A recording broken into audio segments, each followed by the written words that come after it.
In the land of Efferia, where shadows creep, there rides a band known as the Black Sheep. With hearts of fire and wills unbowed, they face the darkness strong and proud. Around sees the ranger from the Fey realms wide, with a whip of fire and a heart to guide. Was a druid of spores and earth, defends the land that gave him birth.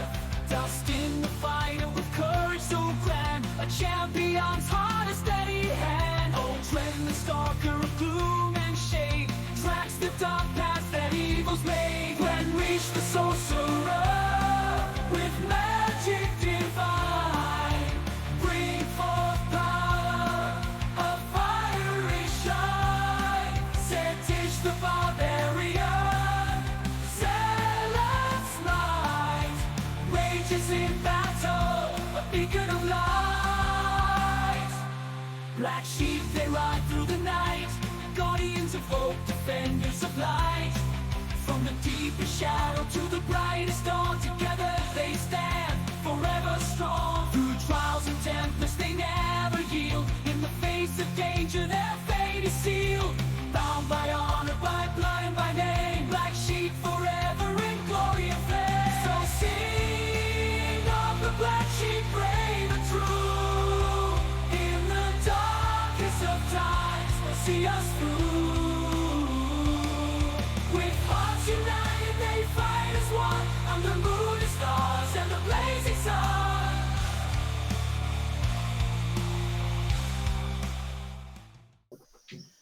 And welcome. Bananarama. The fuck? Bangarang? For I'm once, so confused. It wasn't a penis joke. right? Okay, welcome everybody. Dragon House, congratulations on getting first. Welcome in everybody to the 1-year anniversary episode of Efferia Unshattered, the Black Sheep. I am your Dungeon Master Nerd Hala. Tonight is gonna be a little different. It's our anniversary, so we're celebrating. Woo! This is officially the launch of Season 2 of The Black Sheep. We are doing a giveaway of some lovely minis from Blacksite Studios. JJ! So we are going to be giving away, I will be giving away unpainted versions of the Meddling Kids minis from Blacksite Studios. So get your very own Scooby-Doo figurines if you would like. The giveaway will be open for an hour and a half, and we'll pull a name at about the midpoint of tonight's session.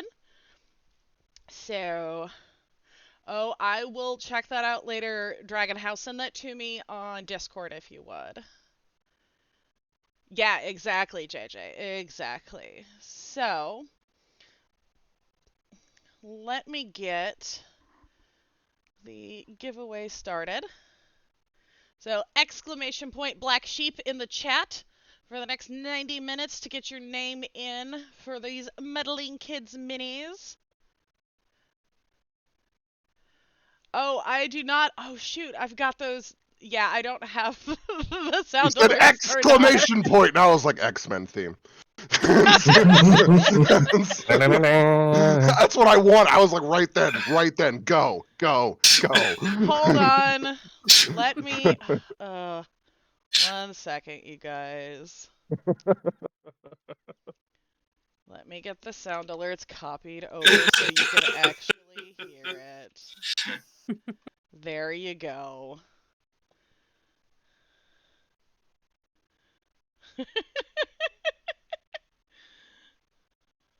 All glory to the Hypnotoad. Yes. Okay. I will be turning off sound alerts for the rest of the stream, so one of you better get that X-Men theme in now. Do it. What is it? Goblins? It could very well be goblins. Oh no, it's even better than that. Have you heard it? Why is it not working? There it is. It's on cooldown.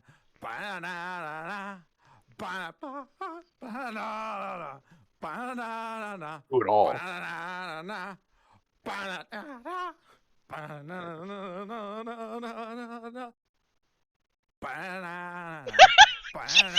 Just back to back to back.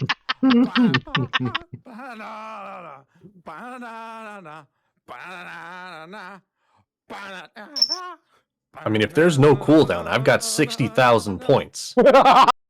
Yeah, but that's the thing is I can turn it off.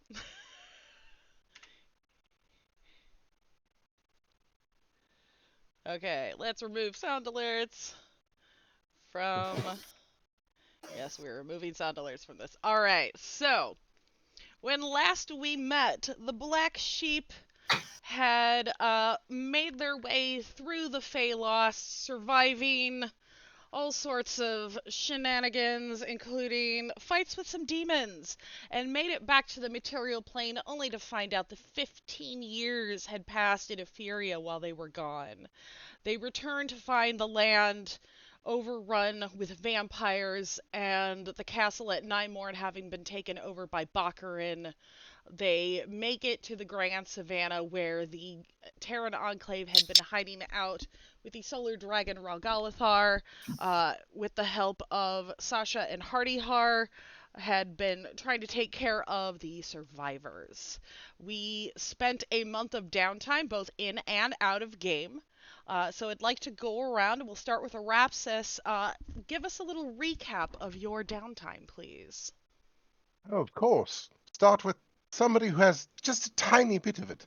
Nothing big. Okay, let me get to Nothing the major. map. Yep, get to the map.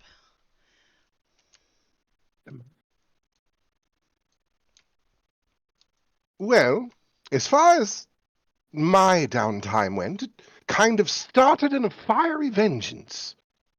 Learning that we had been gone, immediately lit a fire in my eyes and left me wanting to know a bit more. So I started out by getting Baccarin's journal from Aldrin and spending time researching it with Caswell and learning about the Abyssal Prophecy. Unfortunately, from there, I then got to learn more truth of Baccarin. That her origin started in the same dreadful place that mine did. At the hands of an archfey that knows no warmth in her touch. But it has twisted them all. Instead, they now do it in my name in some twisted way.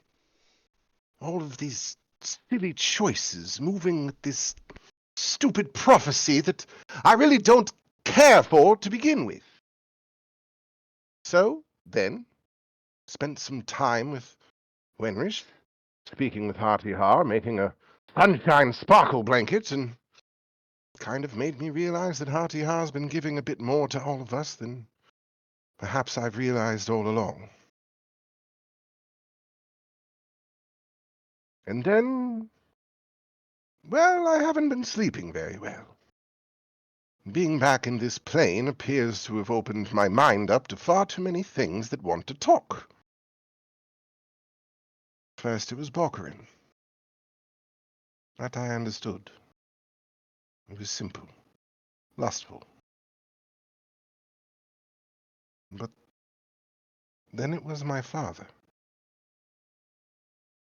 He spoke to me, this time like never before. But after all this, I'm not afraid to be who I am anymore.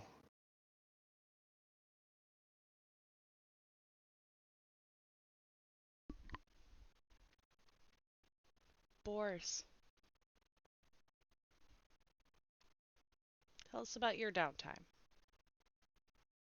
Well, you see, I had a pretty quiet downtime, personally. We just met up with the folks here, and Wenrysh and I got to gardening and planting, and this is really all I've wanted, was just some good old downtime, just a dwarf in the land. I was just real excited to have a nice project on my hands. You know, I was taking the people out. We were building big old farming areas and gardens, and you know, I'm pretty sure we even managed to reroute a stream so that the folks here would have some fresh water, and you know, we really got a lot of work done. And over the course of that project, well, you know, I was doing a lot of planning with Wenrysh, and then, well, eventually I went off and started doing most of the work on my own. Hadn't really kept track of them. Oh, and well, I did help out my bud Aldrin. He'd had a bit of a rash. I'm sure he'll tell you a little bit more in his story. And talk about our feelings a little bit, but you know, maybe we'll keep that private. So yeah, that's all I got up to.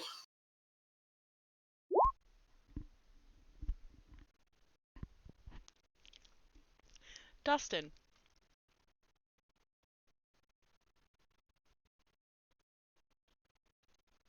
Yeah, Dustin took a while to kind of come to grips with that 15 years is a lot of time for a human. And seeing the people that he grew up with and the people he spent a lot of time with aging so much more than he is kind of put a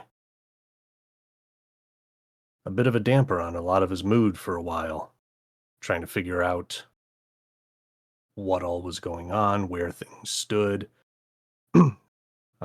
Spent a little bit of time talking with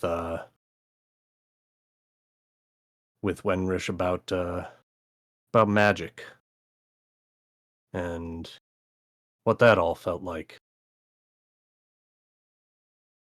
Still doesn't really make a whole lot of sense, but it's a little clearer than it was before.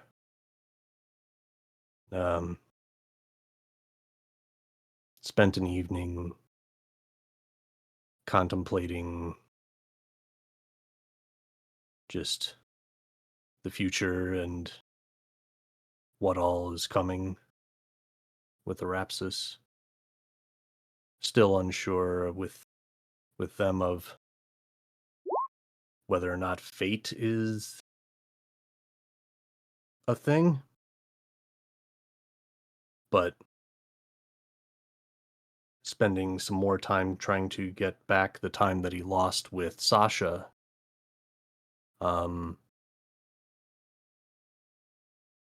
They made some promises to each other about what to do when all of this is all said and done and life hopefully goes back to normal, whatever the hell normal is anymore.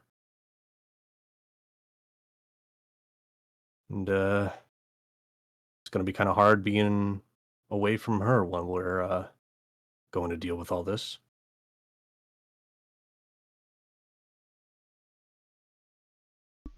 And then I'm pretty sure there's one other event that I'm pretty sure we'll get to later. I don't know if I wanted to mention that one. Yeah, we'll leave that for game. Will do. I just sent you a message. So, yep. All right, Aldrin. Well, I never really thought that being gone for an extended weekend would cause so much chaos in the land, but I guess here we are. Had a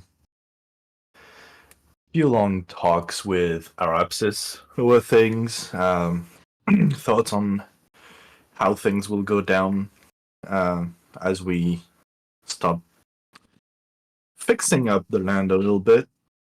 Had a bit of a lesson with Caswell to expand a bit of my reach when it comes to lights and shadows. And Yeah, I also spent some time with Wenrysh, which didn't turn out too good. I mean, my arms are all cracked and glowing now, so that's a thing, I guess. And yeah, half excited about being on the road, half anxious about starting to go down whatever path we're going to be walking. All right, and Zedish. Oh, you know Zedish. Not happy if they're not doing something. There was a lot of early mornings and late nights of training. Spent some time with Quinn, getting to know her. If she's going to be a part of this, then want to know more about her and learn her motivations. Soldiers got to have a good head on their shoulders, and motivation's got to be true. That type of thing. Zedish had some interesting conversations with Kazro about Serifs and Scions being the Scion of Asterion, it has a lot of internal feelings to sift through. Like what does this mean? Is this destiny? Do they have to accept this destiny? Or, is there more to it that they still are trying to figure out? So a lot of questions, but a little bit more understanding of things, including some of what Arapsis talked about with Baccarin, even though they desperately want to rip their head off for what they've done. They are willing to take a step back a bit and see where some things go.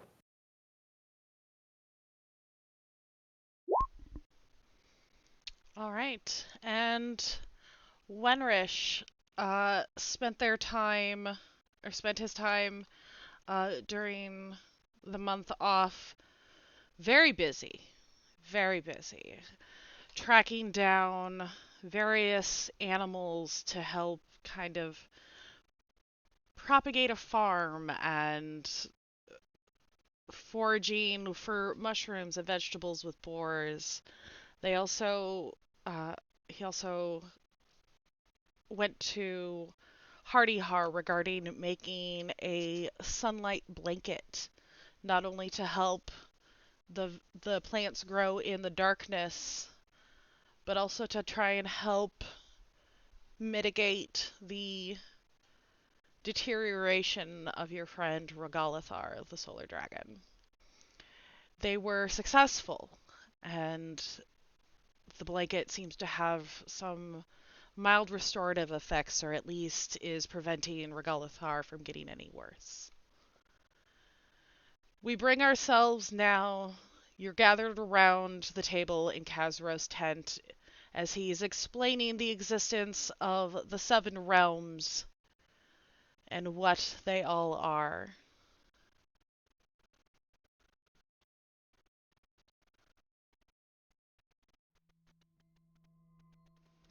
The cavern, once filled with the murmur of conversation and the crackling of a campfire, fell into an eerie silence as Kazro concluded his explanation of the 7 realms. A palpable tension hung in the air, a sense of anticipation that prickled the skin and raised the hairs on the back of everyone's necks. The very shadows within the cavern seemed to deepen and writhe, as if responding to an unseen presence. Suddenly, the air crackled with an otherworldly energy, and a shimmering light like the glow of 1,000 stars filled the cavern. 3 ethereal figures materialized before Wenrysh, their forms radiating an aura of ancient power and cosmic authority. They were the Norns, the Fates, the Weavers of Destiny, their presence casting long, dancing shadows across the cavern walls. Wenrysh, whisperer of fate, they intoned in unison, their voices echoing through the cavern like celestial chimes. Your time in the mortal realm has come to an end. Wenrysh stumbled back, his eyes wide in awe and disbelief. His heart pounded in his chest, a drumbeat against the silence that had fallen over the cavern. The Fates, their forms shimmering with starlight, reached out with ethereal hands, their touch sending a surge of energy through Wenrysh's veins. You have served your purpose well, they continued, their voices a chorus of gentle warmth and unwavering authority. You have awakened your true potential, and your connection to the threads of fate is strong. The Fates explained that Wenrysh's journey in the mortal realm was complete, but his destiny lay elsewhere, in the celestial realm, where he would learn the true depths of his powers and fulfill his role as the Whisperer of Fate. They spoke of a grand tapestry of destiny, woven from the threads of countless lives, and Wenrysh's place within that tapestry was one of great importance. Do not fear, Wenrysh, they assured him, their voices resonating a calm reassurance that erased the fear creeping into his heart. Your companions will continue your work in Efferia, guided by the threads of fate you have woven. Your presence will be felt, your influence will be known, and your legacy will endure. With a final, gentle touch, the Fates enveloped Wenrysh with a cocoon of starlight, his form slowly dissolving into the shimmering light. Khazro and the Black Sheep watched in stunned silence as their friend and companion was drawn upwards, his form becoming one with the celestial radiance. A collective gasp escaped their lips as Wenrysh vanished before their eyes, leaving behind a lingering aura of magic and a profound sense of loss. The cavern, once again silent, felt strangely empty. The echoes of the Fates' voices lingered in the air, a reminder of the vastness of the cosmos and the intricate dance of destiny. The Black Sheep, their hearts heavy with grief, knew that their journey would continue, but the absence of Wenrysh would be felt, a void in their fellowship that could never be truly filled.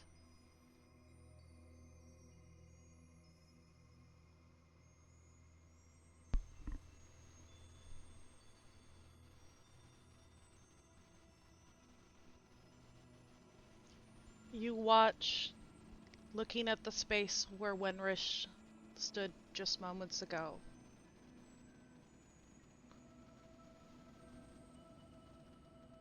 Dustin, Sasha silently just reaches for your hand and gives it a small squeeze. Khazra looks around to each of you, stunned, but silent.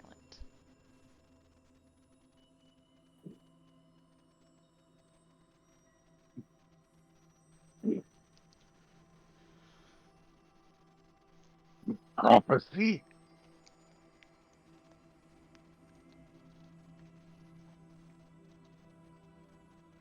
Destroyed my home.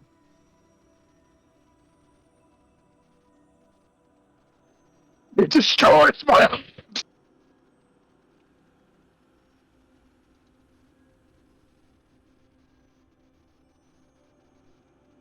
Curse you, fate.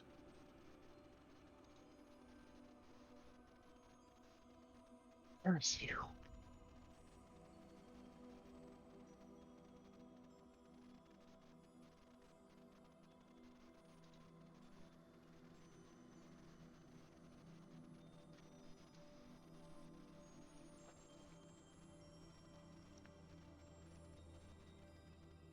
Khazro gathers you all together.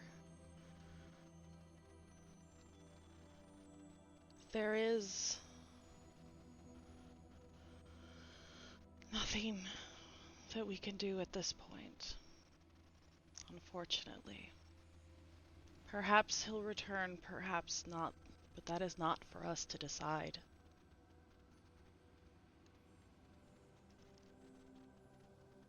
You know, that is not how I interpreted the prophecy going at all. I'm kind of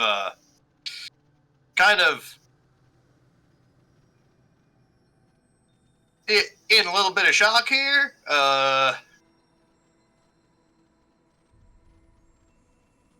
If this is the lesson that they want, I'll tear the stars from the sky if I have to.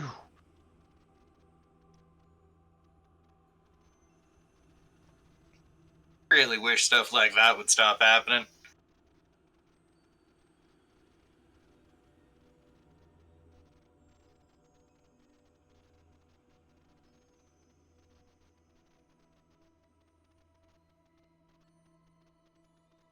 This is what they wanted. You take the warmth away. To remind us of the darkness.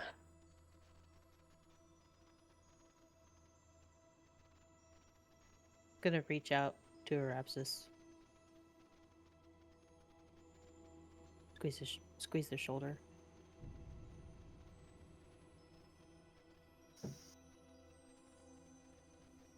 That's what they keep trying for.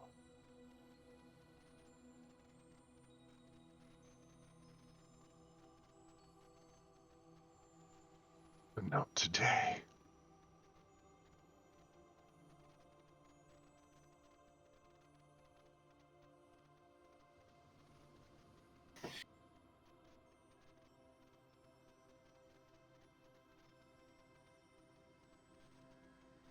I will not steel my heart to this, or to any of it.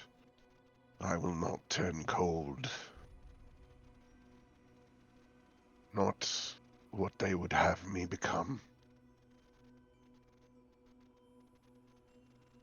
Nothing has changed. Then they just walk away.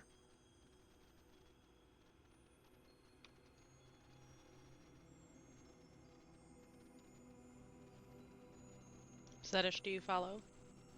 Yes. That old tieflin resilience. Oh boy.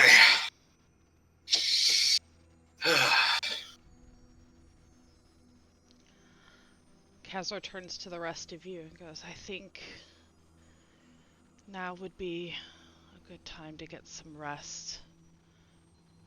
We have work tomorrow. You want to summon a god.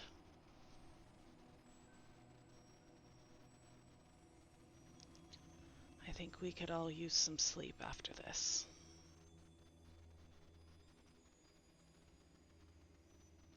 And you all disperse. Aldrin, you with your sisters. Dustin, Sasha. Quinn kind of stays behind. Boars, where do you head for? Actually, also gonna linger behind. Right.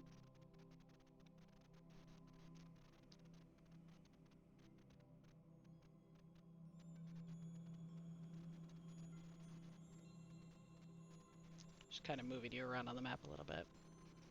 Alright.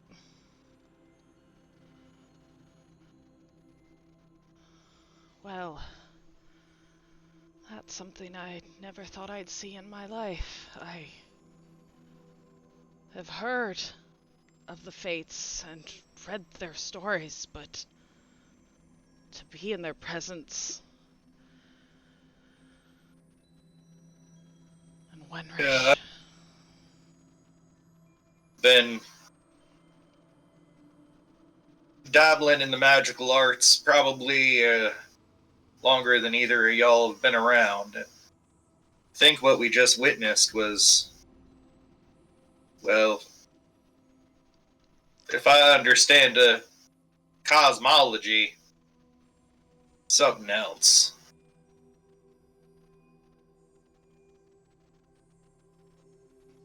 Kazra does this change anything? The mission is still what it is. It's still life and death, you know? Quinn turns to you and goes, Bakarin still needs to die. And she will. By any of our hands. She has wronged so many of us, myself included. You know what? We will put an end to her. I appreciate it. You know, my companions, they've been through a lot, and now this. I know we gotta band together and be the big heroes, and you're expecting us to come back and prophecy and all that. We're supposed to take the lead here, but they lost so much. We're tired. And I've been helping y'all, but when we leave this place, we're gonna be up against it, you know?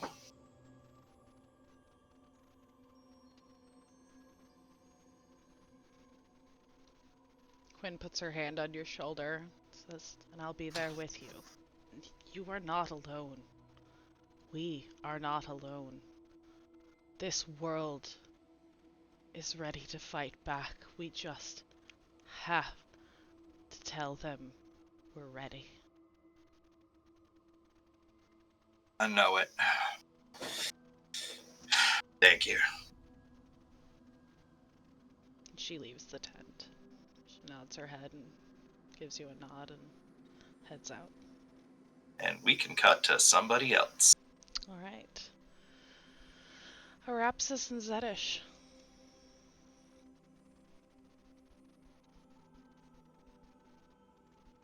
I'm still stunned, but I know that I need to be there for Arapsis.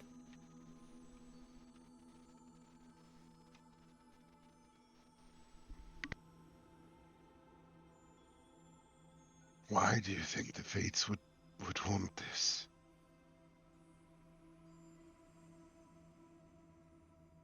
You know as well as I do, I don't know what any of these gods think. Or what kind of joke that they think this is.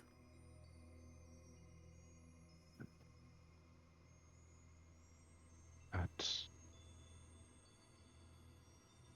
Here's the cruel joke. He gave so much light. I never believed in fate for a moment. Not for me, or for any of this.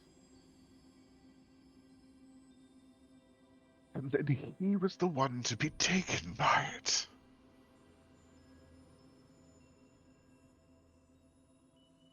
The punchline.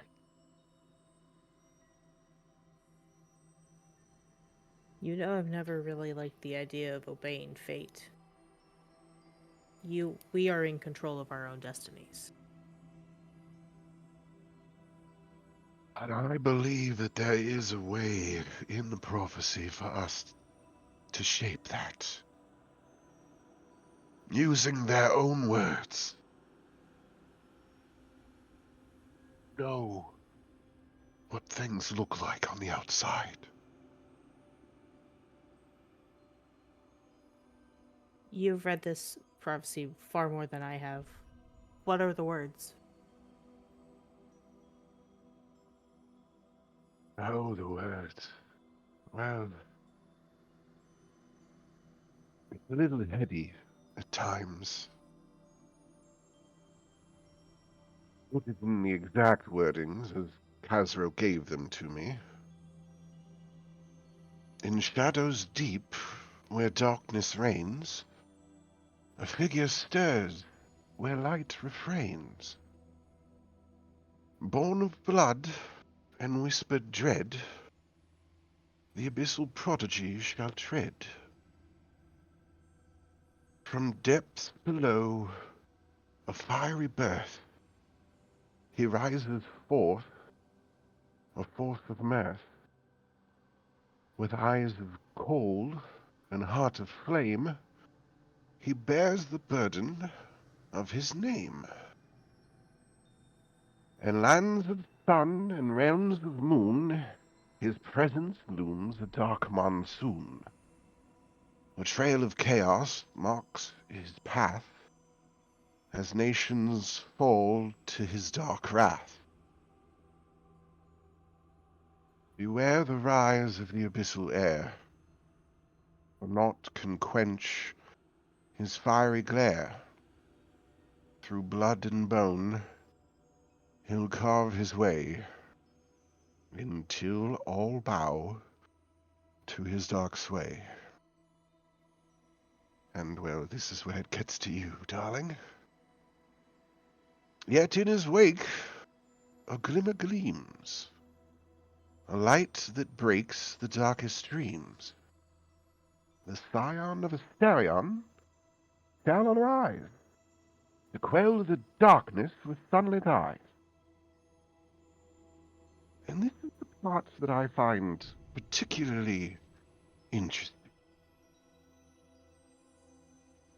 In battle fierce, they'll clash and rend, the prodigy and the scion to the end. But one shall claim the prize, and shape the fate of sunlit skies.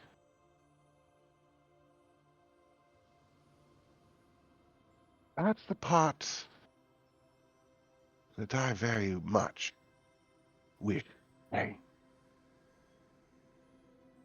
And that's the part that I think doesn't have to be that much different. And it is the glimmer of hope that I have left in all of this.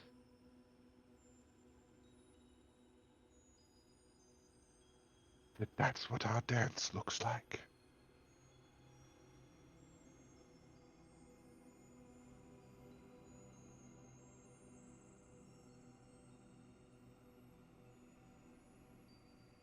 So that's why I've kept dancing every night. I won't let the darkness in. I won't let it consume me like they will wish.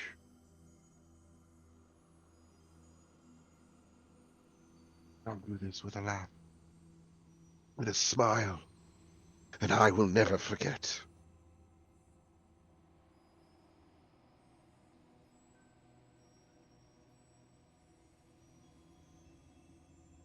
Then shall we dance? And I'm gonna reach my hand out towards Arapsis. And they grab your hand, and then they flick, and the light of the fire just raises. Yes, there's that part too.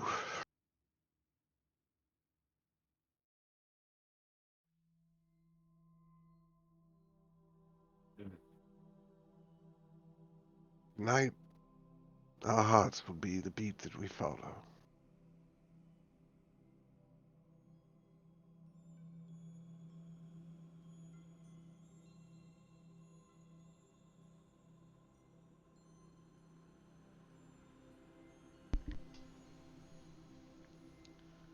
Zedish. That night, as you fall into a deep sleep, your dreams begin with a familiar setting. Outside of the White Quartz Tower, as you all prepare to chase after Baccarin. Wenrysh approaches much like he did the first time, nervous and awkward. Flashes of the first conversation appear like scenes between you. Wenrysh asking if you love Arapsis, and you explaining your dynamic. Wenrysh steps through these scenes, and appears the same as he did in the cave a few hours before. I'm sorry. I really thought nothing could take me from their side, but I was wrong. I'm not in any danger, so no need to worry. I'm just learning where I fit. It turns out when you question a god's power enough, they tend to want to show off a bit, but it's okay. I'm learning new things, and maybe I'll finally find a path to be as powerful as everyone always told me I would be. I know Arapsis will be safe with you. They'll need you more than ever now. I have no intention of abandoning the end goal of being their home. But there may be just a couple more steps involved now.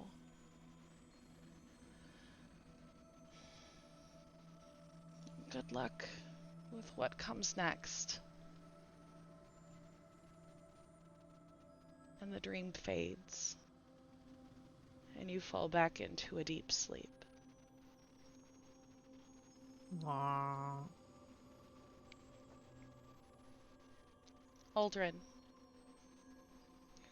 you're sitting with your sisters next to the fire. Both of them, 1,000-mile stare through the flames.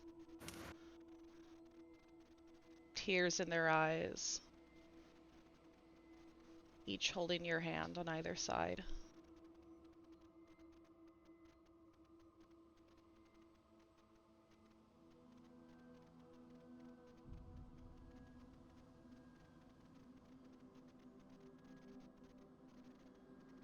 I think Aldrin is just looking into the fire at the moment.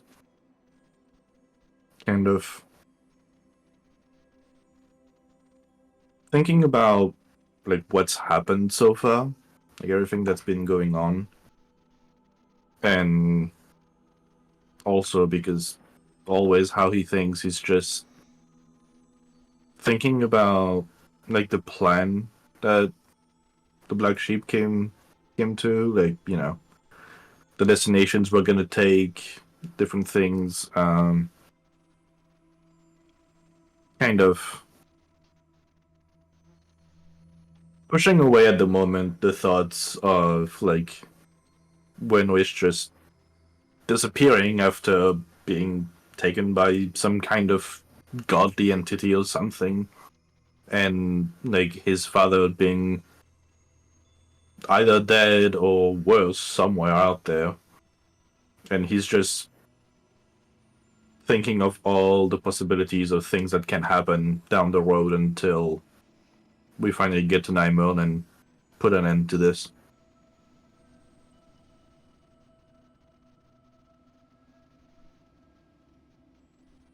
Alright. And we cut to Dustin and Sasha. You watch, you follow Sasha as she heads back to the library, so to speak, where Kazra keeps his books, and she starts opening cabinets and collecting various items. Not really saying much, she just seems to be kind of going through the motions as she gathers these things.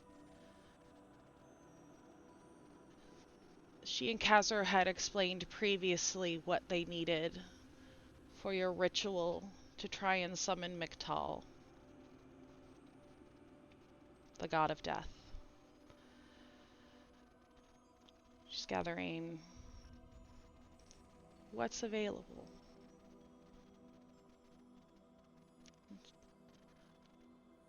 Eventually, she kind of stops for a moment and is just holding it and just kind of stares at you, Dustin, and she's like, that could have been you. That could have been any of us. That was almost me with Mictal. Are you sure you want to do this?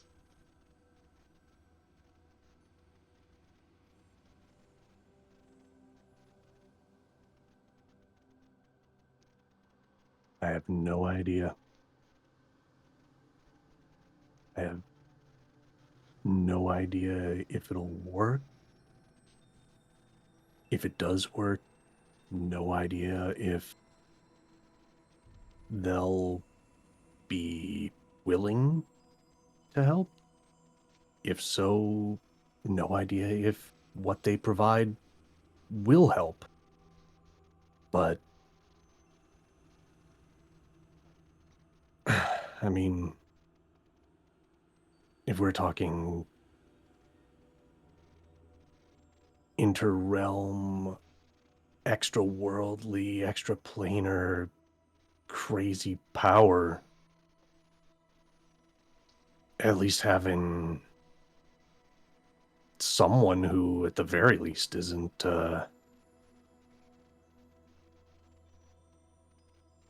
malevolent towards us may be beneficial.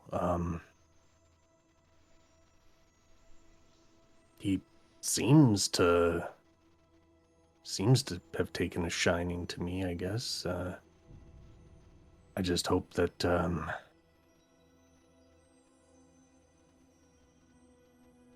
he's still got some use. And then, he's got use for me. Otherwise, this could go really horribly. Oh. Yeah.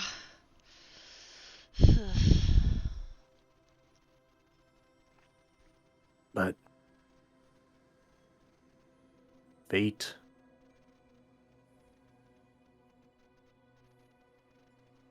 I don't think we need to worry about fate so much. But if we have it, we might as well use what we can get.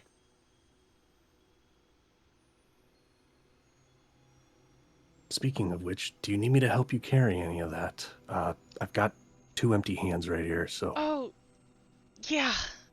Thanks. And she hands you about half of the pile. I figured we should probably set some stuff up before we try this tomorrow.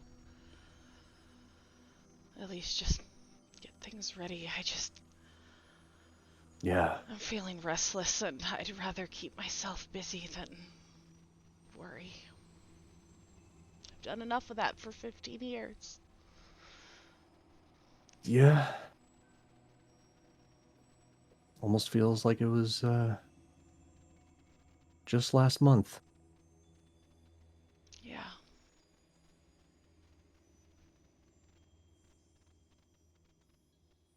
Alright, and you guys head out of the office and start to assemble the ritual for Mictal. Following day, you all wake. Kazro pokes his head in and kind of goes,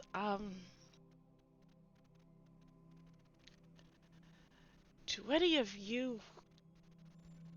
Are any of you squeamish about dead bodies?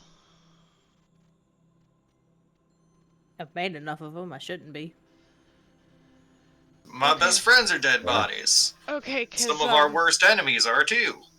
yeah, we found the most, complete skeleton that we could find. It's still a little, gamey, but we've cleaned it as best as we can. But, whenever you guys are ready, we can start the ritual.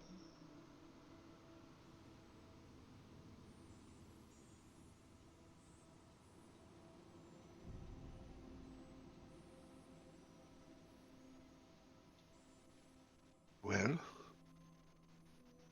we Make chant sure or everything's in the right dance or place.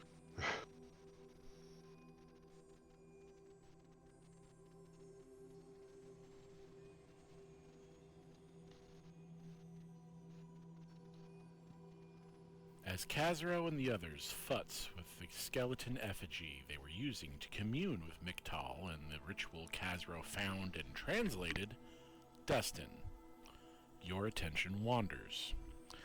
You can't help but think about how silly this whole ritual is. Dress up an actual humanoid skeleton that has been cleansed of all flesh and rigorously smudged with various sages, herbs, incenses, and holy oil. Dress it up in the absolute finest crimson, purple, violet, and teal spider silk robes, exotic and foreign bird feathers, precious jewelry, make offerings of fine wine and spirits, and sacred herbs to imbibe, and chant the following: Mictal, Dominus Mortis, Audi vocem nostram, Mictal, custos animarum, Veni sussurra a mi alma. Which sounds lovely, but you have no idea if they're even saying the incantation right. And on top of that, the absolute finest silk robes are more like old red rags and an old child's faded purple blankie. The feathers are from a dead buzzard they found. The precious jewelry is cheap pewter and rusted iron. And the fine spirits and sacred herbs was bog water ale and strands of old dried ragweed. It's no surprise to you, or anyone really, that nothing happens with Mictal's effigy, and the whole endeavor leaves everyone feeling silly. Whatever. I must have gotten something wrong in my translations. Let's take a break and come back to this with fresh minds, alright? Khazro announces to the assembly, and everyone walks out of the space cleared out for this endeavor. Dustin, you linger behind, mind wandering to thoughts of many things. The passage of time, how things have changed, the enormity of traveling to the Phalost's consequences. Sasha! It all momentarily weighs on your soul as you lean against the cavern wall, thankful for its support. Man, if I were Mictal, I would be pissed, you think to yourself. And that's when you hear the creaking of bone on bone as the skull of the effigy turns and locks its sockets onto yours, and says, "Oh, there you are! You're back from your little vacation to the Phalast," it says, gesticulating exaggeratedly as it sarcastically welcomes you back from your misadventures. And the effigy stands, anger causing the sound of creaking bones to constantly crunch from the joints as it shakes in outrage. "Did you have fun? Eh? Enjoy the nice, tranquil Phalast in the middle of a fucking blood moon eclipse? Eh? No? Ay, Dios mío. Mictal wonders why that is, huh? Couldn't be from the imbalance Mictal might have spoken of earlier? Does that ring any bells?" The effigy says as it slowly walks up to you, the ratty rags, buzzard feathers, and rusted iron and bent pewter detracting from the menace of the god of death angrily walking up to you. The effigy stops in front of you, silent, dark pits staring judgingly at you. You begin to mutter something about hindsight when you're interrupted. 15 years. You and your friends have been gone a long time, and there has been much death, and almost no birth. The veil between realms has thinned almost to the point of non-existence. The realms of light and dream have been forced to exist in the same space. The realm of light put into a wakeless slumber, and the realm of dream powerless in the light, having lost the ability to even astral project long ago. The mortal realm is perilously close to irreversible eternal darkness, and all it needs is for you and the others to do is to continue to do nothing. The effigy stands before you, silently, for a long moment, letting their words occupy the silence comfortably as guilt broils in your chest. With a sigh, the effigy puts one bony hand on one hip, putting all its weight on that leg, cocking its hip up slightly as the other skeletal hand goes up to its face and pinches the bridge of a non-existent nose. Come, let us drink together, eh? The effigy turns from you and creaks its way over to the offering cup, saying, Mictal hasn't had a good drink or smoke in millennia. Mictal wonders... The effigy breaks off as it stares at the offerings. As you debate furiously with yourself for a long moment about whether you should say something, Mictal blurts out, What is this dog water bullshit? Are you fucking kidding me, man? Come on! The effigy picks up the cup filled with the spirits for Mictal and peers into its contents with disbelief. Did they collect this from the bladder of a dead horse? I'm not drinking this. It's fucking disgusting, the effigy says as it tosses the cup aside in disgust, looking over at the small pile of ragweed. ¿Por qué? ¿Qué es esto? The effigy picks it up and examines it forlornly. It almost seems on the verge of tears. If it had any. The effigy turns to you, clutching the offensive ragweed between angry, bony fingers. ¿Qué mierda es esto? It hisses at you, Dustin, indicating the sad-looking dried herb in its hands.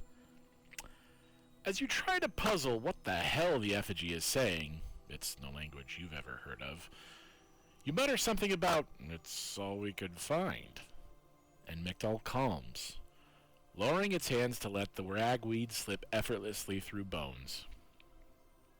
The effigy draws itself to its full height, regaining its composure. Of course, how careless of Mictal to forget. Supplies are low, and you do not know what Mictal knows. Mictal apologizes. This is the best you could do.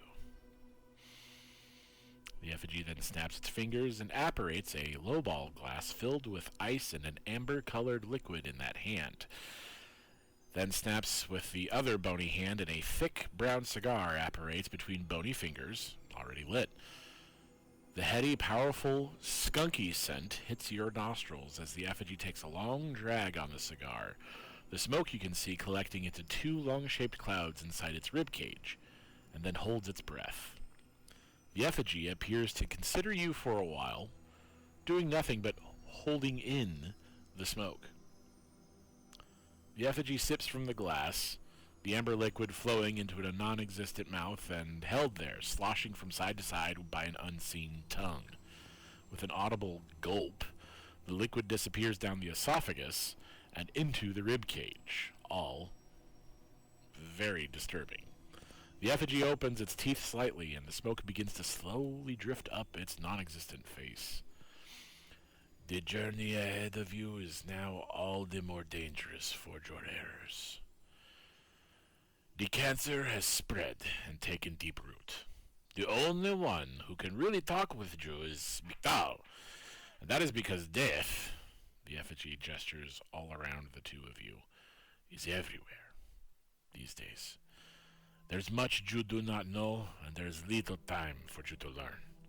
Time is short. Begin walking the path you and your friends have plotted, and you will learn what you need to along the way. The effigy breathes out the last of the smoke in its lungs out. Mictal would offer you some, but this is just an illusion. So's the taste, illusory.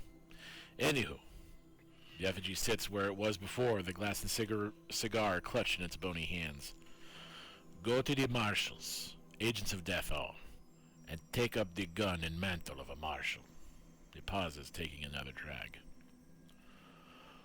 Once you become a marshal, you will learn the way of the Eye of Death.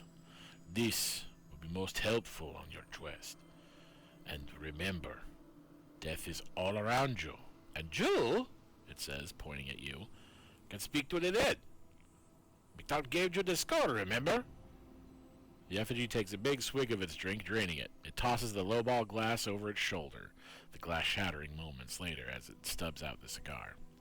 Sally forth into Efferia, and kill that fucking vampire bitch and her brood before she ruins everything that we gods worked so damn hard for. Comprende, amigo? As you ponder these implications, the effigy goes still, then crumbles to dust before you, its form no longer held together by the might of the god of death.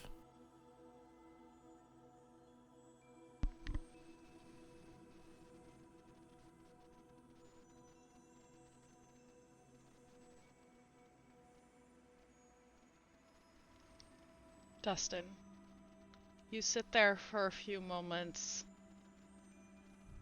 reeling from what just happened,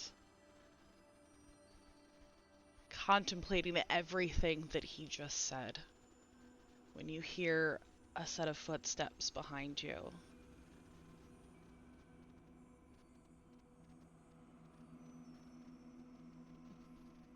Dustin? Yep. Are you okay? You look like you've seen a ghost.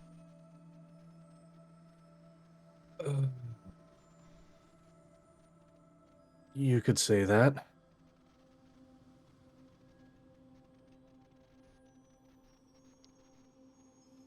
was gonna kind of look down at the sword at his hip for a second.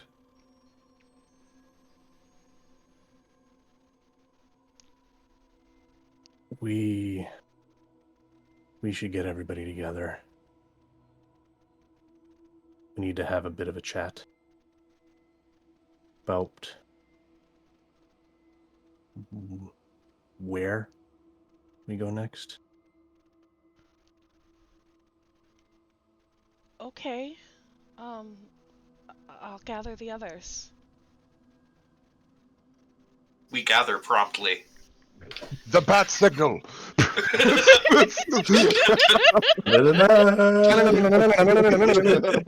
is no montage while we all gather. We simply all gather, and then the conversation continues. Go. Black sheep assemble!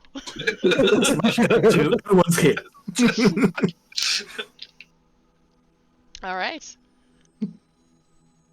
Yeah, how do you describe this? That's what I want to know. Yes. How do you describe this to the rest of us? Tell Boy, us, Danny. we already witnessed one celestial entity appear before us this weekend. It sure would be funny if that happened again.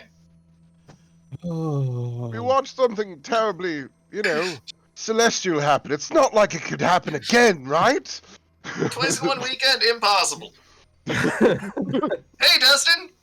If I had a nickel for every time, I'd have 2 nickels. Which isn't a lot, but it's good. It's surprising it happened twice. Oh. All right. You are gathered. Take it away, Dustin. So, as you guys see Dustin just kind of pacing back and forth for about a minute or so, just trying to figure out how to put everything into words, you can see his brow is just getting heavier and more furrowed, and you could see that the weight of everything is just kind of starting to physically show. For the longest time, Dustin would always try to have like a more kind of slightly jovial look when he's just relaxing, but now that he's kind of letting it all settle in now, he's got a bit more of a strained look to him.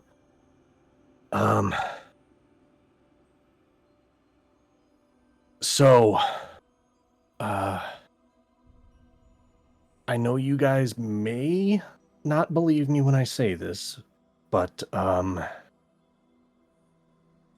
I think the ritual worked.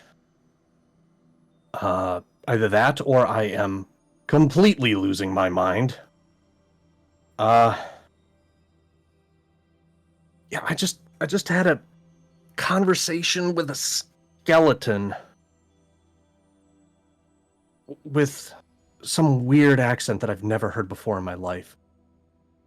I only understood about, I'd say probably about like 2/3 of what it was actually saying, but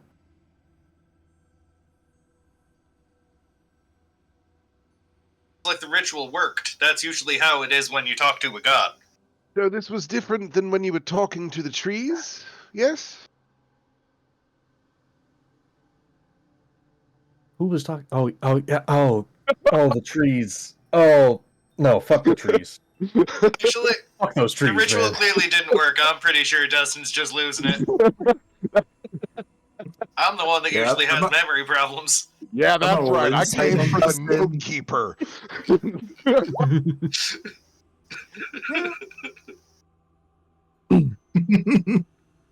But Mictal is not happy, to say the least. I almost kind of felt like I was back as a child for a little while, and just an adult, just kind of chastising you. Definitely felt very, very small. So I kind of trust it. I trust its words.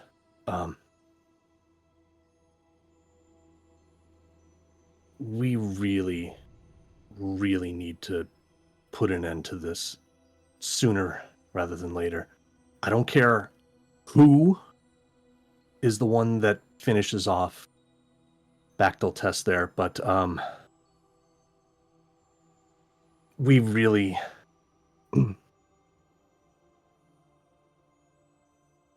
we need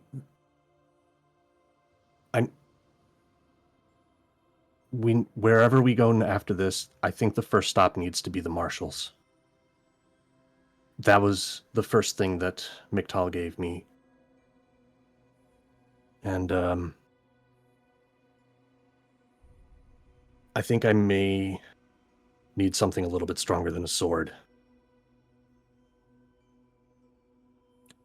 Oh, I'm sorry. Are you speaking of the sword that I gave you that is better than the sword that you're using currently? Yes. I mean, Sword when a stabbed. god tells you that you need something stronger, no offense, but this may not be enough.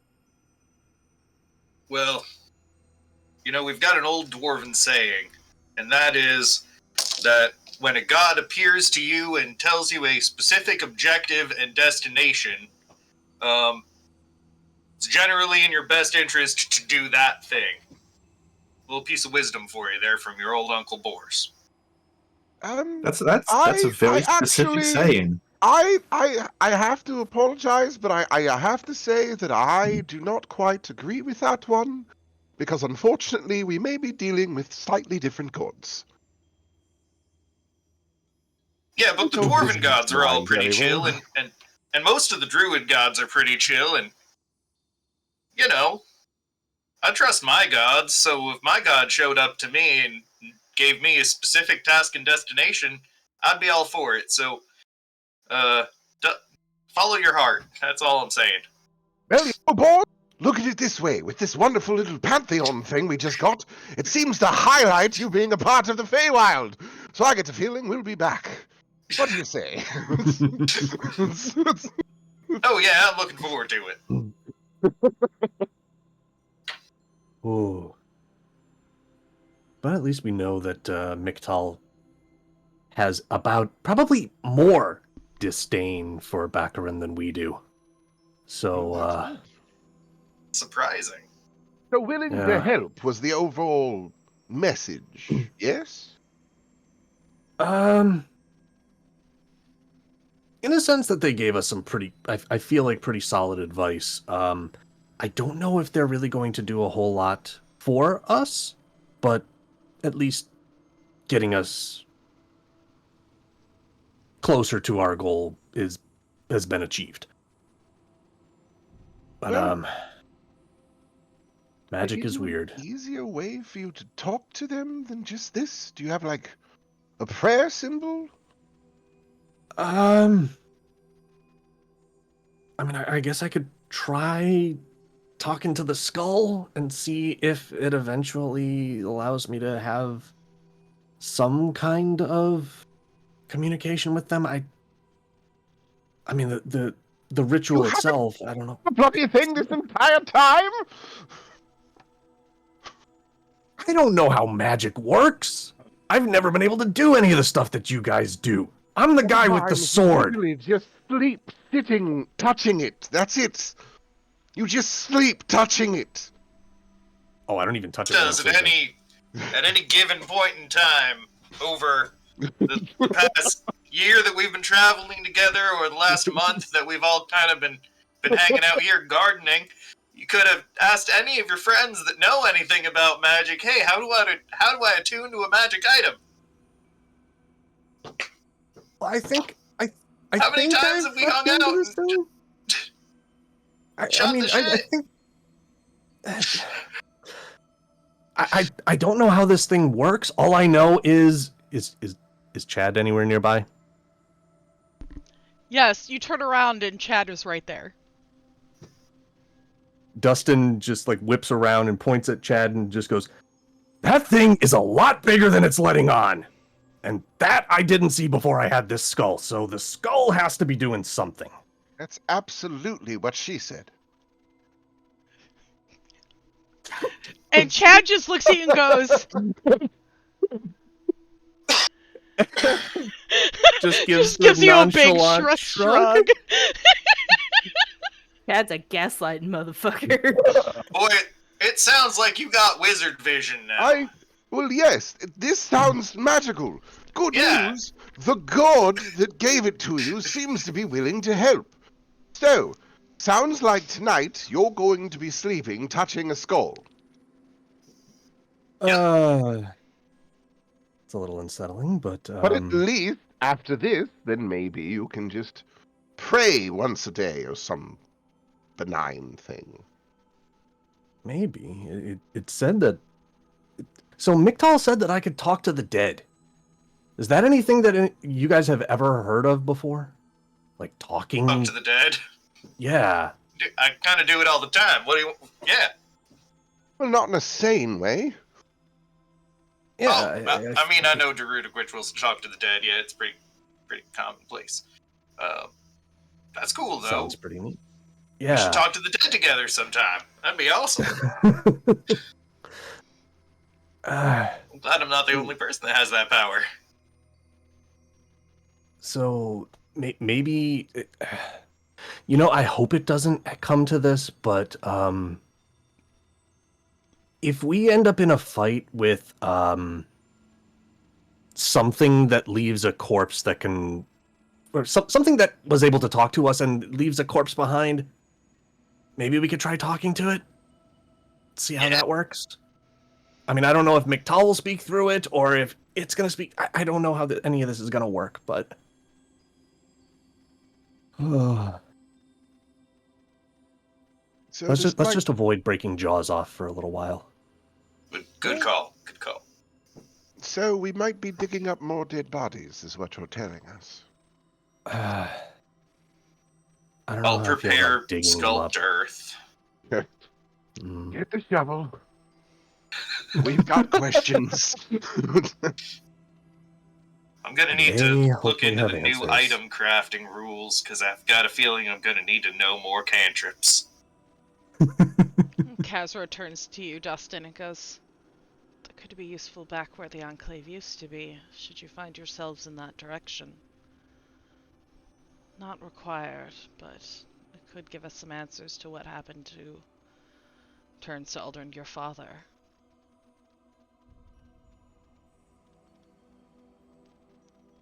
It's not on the direct path, though. Actually, if we actually find your father's corpse, then we can ask him personally. That was an inside thought. I apologize. I feel like Aldrin is probably, because right now I'm close to Mara, probably like hold back her sword hand. Just like, no. I was just No, about he to didn't say mean that. He didn't mean that. I didn't mean that. Calm It's Hey, okay. truck We'll cracks just are ask knuckles. everybody around. One.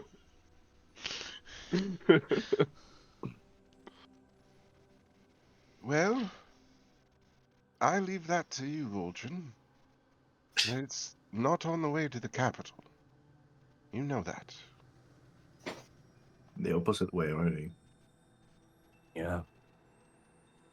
Sounds like a season 3 problem to me. What, like springtime? Yeah. That side quest that you just waited way too long to finish. You're like, what is this? Oh god, I still didn't finish that? Oh, damn, that's like a level 5 quest. Oh, we're level 30 now. That's something you would do then. Yeah. Have I was done, trying- we'll do again. The It's difficulty like I of the said in the encounter stream will chat, scale I with was the party trying level. really It'll be hard. okay. I was trying really hard to not to have me seep through Aldrin and be like, use your fucking inventory and ask us if you don't know, motherfucker.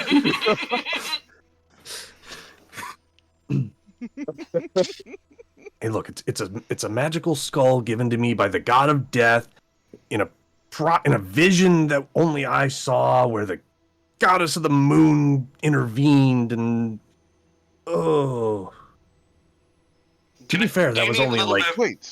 6 A little weeks more ago. Boris therapy. No, 8 weeks. the goddess of the moon intervened for you. Oh yeah, did I never mention that? You didn't. Oh, is that a big thing? Well, I don't know, Dustin. Is there a big bloody moon in the sky?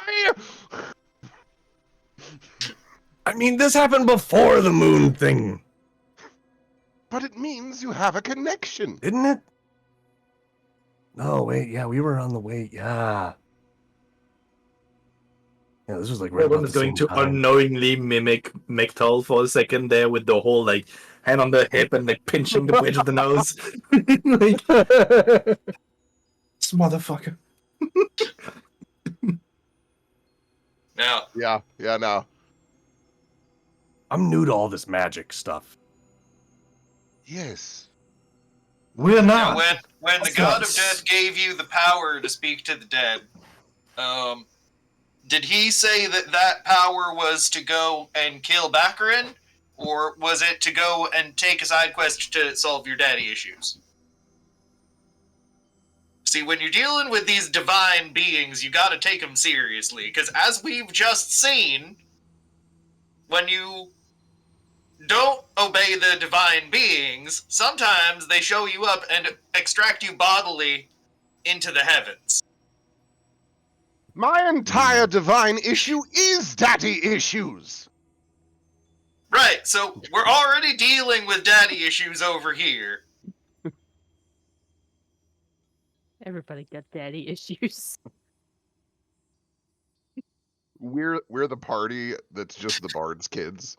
It's fine. Oh, no. That was my secret plan all along! I mean, they are gods. Oh. Level 20 adventurers. Plot twist, we're all siblings. Dun dun dun. Some of you are gonna get hornier as this goes along, then I guess.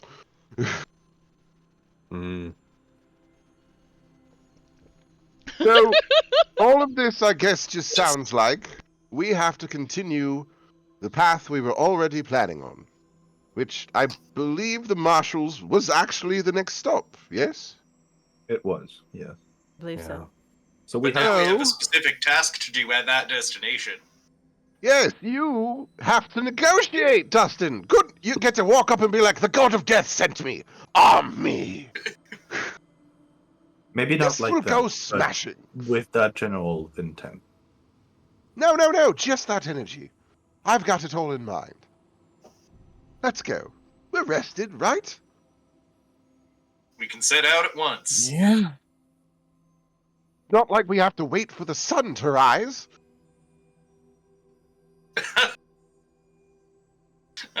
That's a good one. Oh, man. Oh. Just look at it this way, Dustin. Perhaps that skull will help you to see in the dark.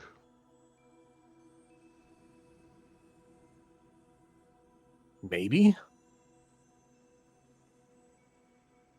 I mean, I can still figure out where you guys are if you stay close, and that kind of gives me something to go off of, but I'm not able to take the first leading step, so that would Yes, be but kinda unfortunately nice. I tend to fight mobile.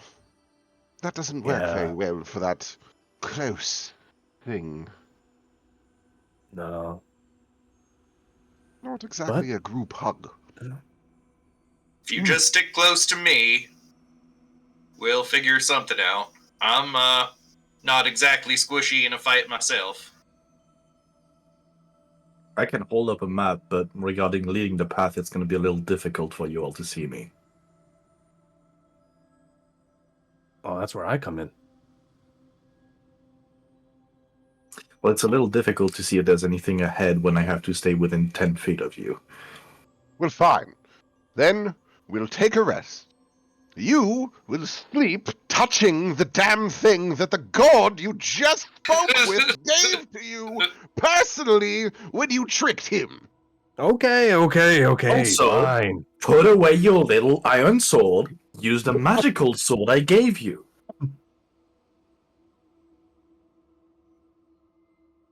I'm sure it has great sentimental value to you. You can keep it on your back and look cool, but Dustin use the big slowly- magical one. Slowly realizes that everybody is just talking in the same tone as Mictal. Plot twist: Mictal possesses everyone. Would you understand now? The side effect of the ritual is that everybody who participated in the ritual just gets a little bit condescending for 72 hours. No, they just get the disappointed daddy voice. What in the hell is wrong with you? You have really let me down today, son. I'm not mad, I'm just disappointed. Did you even try?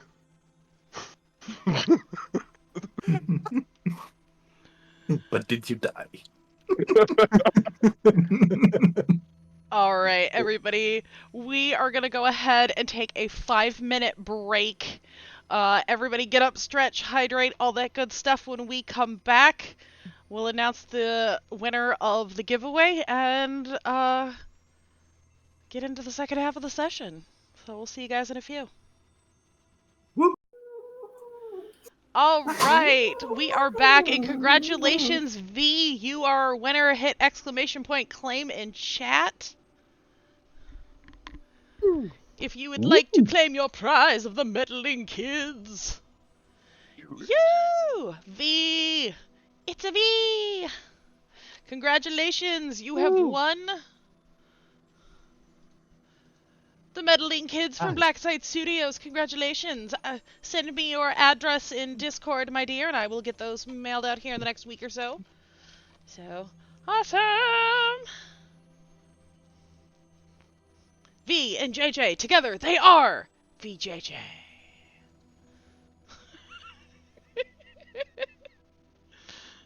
Thank you, everybody. Good night. All right. All right. We pick back up with you guys getting ready to head to the Marshals. So, any other preparations you guys would like to make, or are you planning to come back to the Enclave after the Marshals, or are you planning to leave? Word. We need to get going. All right. We've completed all of our tasks before deciding to move forward. All right. Any goodbyes you would like to make before you leave?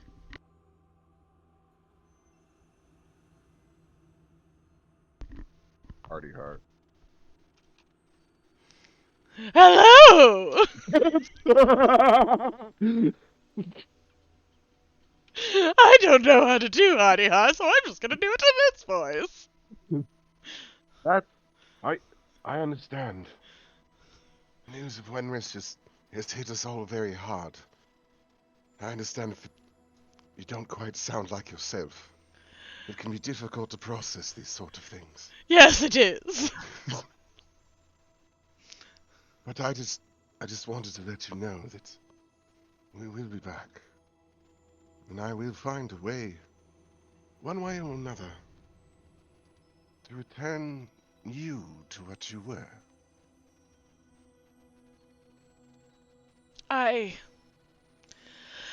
Oh, Arapsis, I'm gonna miss you so much! And they give you a giant hug. Oh, and I'm going to miss you too, Adia, but... No, it might be a while this time. But it won't be 15 years. It better not be. It's on his forehead. Scene. Alright.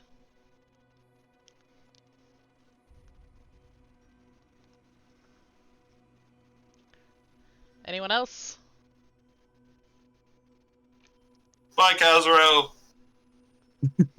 It was nice hanging out. Bye! I'm gonna give Mara and Petra each one of the beautiful gold earrings that I found at some point. That's right, I forgot. Wow, that was a while ago. Wow, look at them notes. Somebody's checking their inventory.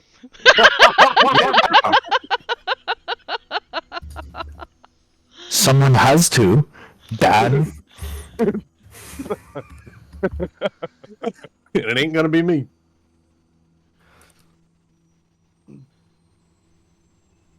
Yeah, because it's a pretty present, and if there's like some kind of scry spell or something that we have access to at some point, it will be a focus for that. Alright.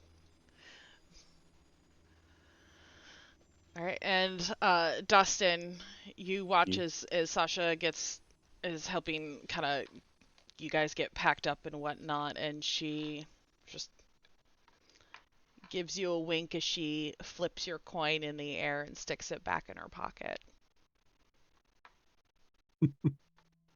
She just looks at you and goes, "Remember your promise. You have to come back." Oh, believe me, I will. And if I find Bodrick, I will drag his ass back here too. Good.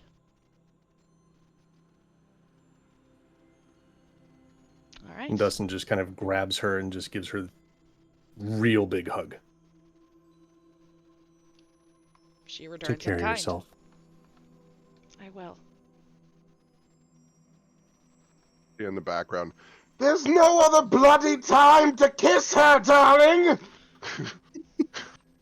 Sasha, despite her pale skin, just goes bright pink. You don't meet a girl like that every dynasty.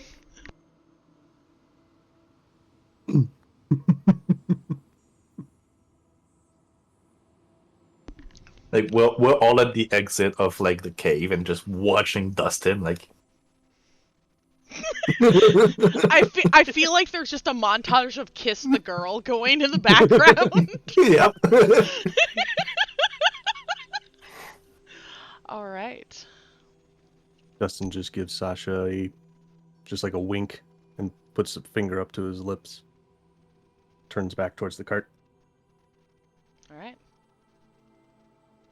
Boris is already halfway down the hill. La la la la. He's on his way. Downtown, walking fast. All right, you guys head out into the Grand Savannah, making your way. Well, it's been nice having you seeing me for a month. We're gonna make you carry a torch. He's got What the do you mean? I just crown. have to hold up my arm to my face. that too. Now, did it help at all? Can you see?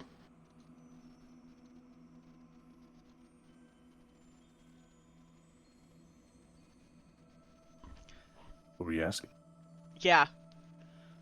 Well, now, I was hoping, because that whole thing was so that he could try and bond to the skull. Oh, Oh. that's right.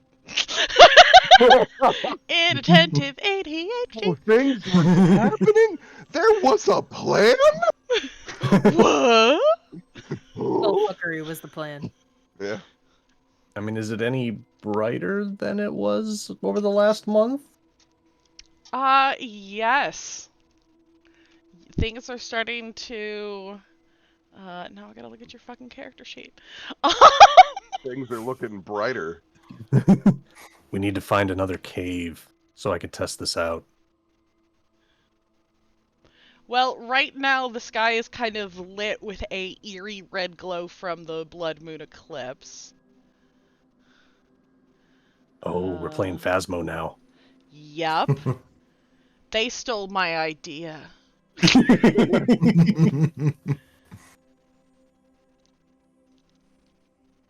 Actually, I just realized that Dustin would be able to kind of see me in the dark. Because he's not relying on dark vision. Correct. Yeah, we'll say that you now have dark vision of 30 feet. Never mind. And No, then we it's can gone. see Aldrin. It's gone. He's like, oh, he's right. Where'd he go?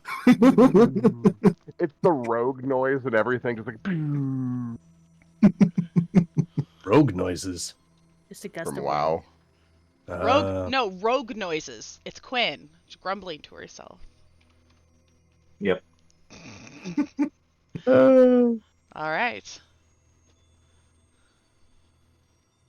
As you guys are heading out. Ahead of you, two voices, eerily similar in lilt and speech patterns, appear to be bickering. Name one thing you'll need a stupid feckin' rope for, says the first voice in a mocking and derisive tone. Whatever, you gobshite. I'd forgotten the snare trap trick, says another, defensive and heated, anticipating yet another lecture. You know what he'd say, says the first, warming up to his subject. The second voice groans quietly. Ugh. Every tool in your arsenal has a purpose, a use. Learn them and use them, and save the guns for dealing death and nothing more. So says Roland, if you'll remember, chastises the first. Of course I remember. He told us every feckin' day during training. You patronize and retrobate. I just forgot the bow back at the Alamo, whines the second, clearly not enjoying the lesson. Murphy, me dear brother, you gave away our position, firing your gun to kill that rabbit, and didn't think that the bullet would completely vaporize, says the first voice, losing his temper before pausing to regain his composure briefly. Old Peter Cottontail, upon impact, thus erasing his sweet, tender meat from existence, and leaving us empty-handed, hungry, and exposed to everyone within earshot, for nothing.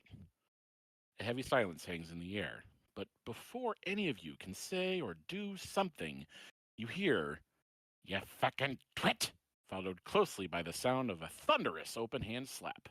An explosive growl turns into the sounds of a heated fraternal struggle as brother fights, curses, spits, and berates brother. You enter the clearing to find two halfling men, nearly identical to each other, heavily tattooed with shocks of ginger hair, staring wide-eyed at you from the prone position, one astride the other with a clump of his brother's hair in his fist, his other fist hauled back to land a minute but fierce blow, while the other brother struggles beneath him, one stubby-fingered hand gripping his brother's wrist while the other clutches a handful of dirt and dust. One of them speaks, Connor.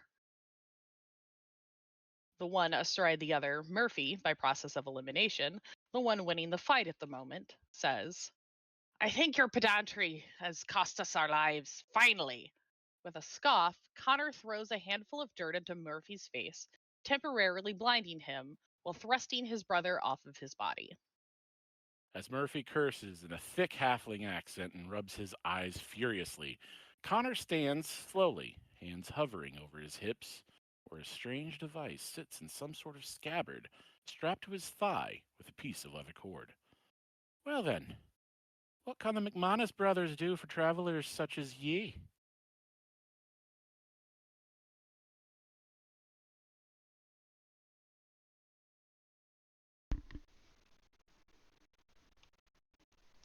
Dustin? Just realized I was muted. Were you guys were talking guns just now, right? Who the fuck are you?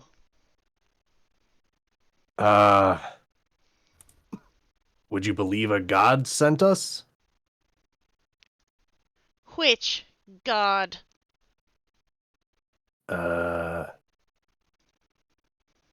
Mictal? They quickly whisper to each other, like one in each other's ear. I don't think we got the password right. All right. Tell I think me. we were in the Feywild too long. You're supposed to tell people your name when you meet them. Oh, right. When someone asks you your name and you say, I was sent by the god of death, that's not a great first impression. Without introducing yourself first. Yeah. You're right. It's been a while since I've had to actually be social. Hi. I'm Dustin, and we're the Black Sheep. Are And you the guys? god of death sent us. Yeah, we're on a mission from the gods. Dramatic pose. Like full Ginyu pose in the background. Yeah, that's Arapsis. Are you guys, since you're talking guns, are you guys with the Marshals by chance? We could be. What do you want with us? You said Mictal sent you, but he never mentioned anything to us. Well, I guess I'll be straightforward. I need a weapon. Maybe show them the bloody skull. Oh, yeah, right. The skull, yes. Open your inventory, Dustin! Also be pretty straightforward. The god of death speaks to you guys as well quite frequently enough that he would have mentioned something to you. Well, a man's last breath is to whisper to Mictal. We're just here to help him speak. You meant like metaphorically, okay. So you don't literally speak to Mictal? Well, kinda, sorta. More prey. He speaks to us sometimes, but it's been few and far Mictal between these days. works in mysterious ways, yep. Yeah, he's got a very weird accent. Yep. That he Speaks does. in very, very, very weird language. I don't understand half what that fucker says. I kind of feel like, yeah. We kind of worship the fucker, so it's kind of a catch-22. If you know what I mean. You're very reverent. Extremely reverent followers of Mictal. Yes, Well. but she said you need a weapon. I think we got somebody that can help you. Take you to Clinton, Scott. We have a basketball to kill. Oh, you do now? Well, plenty of that bitch's spawn have been running around, so we've been trying to clean up the mess as best we can in Mictal's name. And I think we're Are all they still on the the same ground side. at this point? They are. Like Aldrin is just crouching next to them, and they could I because I'm distracted with the party because like I'm on the other side of them from the party. Mm-hmm. Can I just pull out one of the guns and be like, "Is that what you call a gun?" Roll me stealth at advantage and sleight of hand. Okay. Yeah, I don't think they see No, me they coming. do not notice you. Sleight of hand is going to be a little bit more dicey. Okay. It's Okay. not terrible. Not terrible, no. Would have been smart if I brought up their character sheets. Ha ha! Yeah. What? You mean you as the DM don't have everything planned and figured out ahead of time? I get Tabs, fucked. tabs, It's tabs. D&D. Okay. Perception. Ooh, their perception is not great. Yep. Nope. They do not notice you take the weapon. Good. And I'm gonna sit down on the ground, sort of like how a person sits down when like cats are playing, like not directly like on top of them, but like close enough that I'm on the ground with them too. Okay, calm down, guys. Hey, come on, hey guys, just getting down on their level, you know. Come on. Come on. No, Stop it. no. No need to be Put it down. condescending. Some need of my to be druidic herb and just go. Pss, pss, pss. Come on, guys. Spores isn't used to being taller than people. This is a novel experience. I'm liking True. this. Get your laser pointer. One of them, Murphy reaches for his gun and then Pat, the fucking ghoul. What the? Is that what you Connor! call a gun? And they immediately start like pummeling the shit out of each other and rolling around on the ground. One brother accusing the other of stealing his gun. Well, Aldrin, this is not how you make friends. I'm a little rusty with that. Who is that? Stops and one of them's got like a handful of hair and the other fist raised. I will in halfling say it's not the gun that gave your position away, it's your custom. Maybe quit that. They get up, start brushing themselves off, and try to kind of straighten themselves up. Murphy puts his hand out. Can I have it back, please? As soon as I rejoin because my mic is cutting out. Okay. Yay, Discord. Welcome back. Yay. Thank you. Yeah, I will put the gun back in the halfling's hand. Alright. Well, you better be following us. Right into the Alamo. It's where we reside and make our wares. But if Mictal sent you, we definitely have something that could work. You know, normally I'm not the type that likes to argue about exactly how we travel, but I almost feel like we'd be better off traveling not with you two. What with all the noise you're making, unless you think you can keep it down along the way. No. They're leading the way. And we will trail, 20 feet behind. Yeah, that's a good call, Rapsis. I like that plan. I'm enjoying the free entertainment, honestly. I mean, they're a hunter, they know the value of bait. Alright. 20 feet is I think within you're the earshot. I bait. mean, come on. You, after a couple of hours, find yourselves outside of a large compound surrounded by a high stone wall. The twins go up and open the front door with a heavy, heavy lock on it and lead you inside. So what follow you're us. saying is that I should follow you inside. That I'm welcome to come inside of this establishment with you. Well, yeah, we told you to come in. Get your ass in Wonderful. here.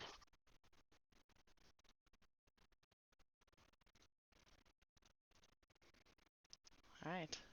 And they lead you out into How a have these sort of guys survived in a world overrun by vampires for literally this long? Aldred and Arapsis. You notice a cannon type of device situated just inside the front door, aimed right outside. But this is unlike any that you have ever seen. This has been heavily modified and covered in arcane runes.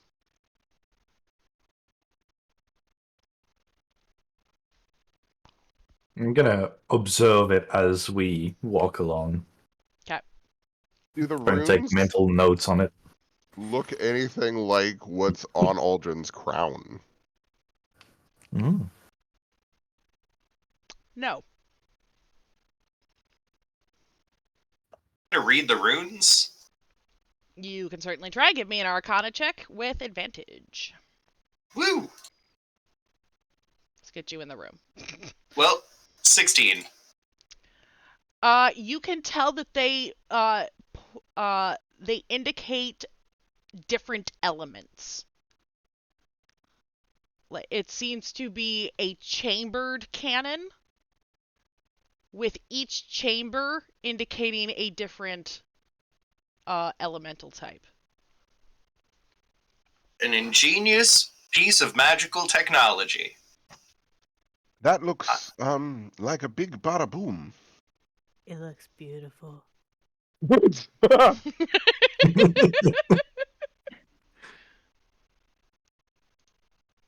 You know, glad that we were gone for 15 years if all of these magical innovations have come along. I'm kind of looking forward to buying myself one of these.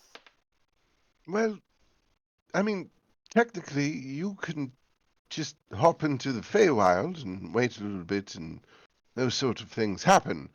We don't have to wait for the apocalypse for those sort of things normally. You guys coming or what? Just admiring your cool cannon. I'm gonna Just walk by admiring and, your like, massive cannon, big boy. I'm gonna walk by and like subtly caress the cannon as I go by. Ah, it's one of Clinton Scott's inventions. Artificers, both of them. Ingenious. Never seen the likes of them. They can make things I never even would have dreamed.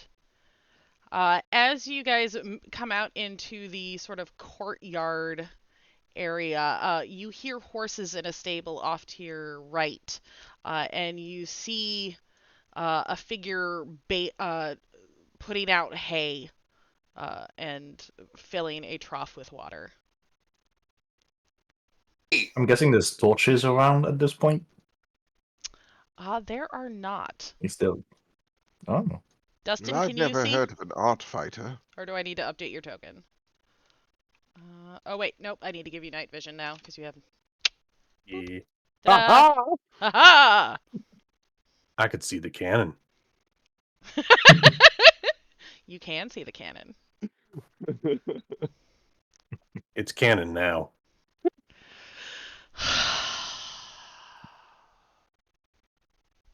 Heard of art mages before. Artificers are more of a tinker variety. They can invent things, can enchant things with properties.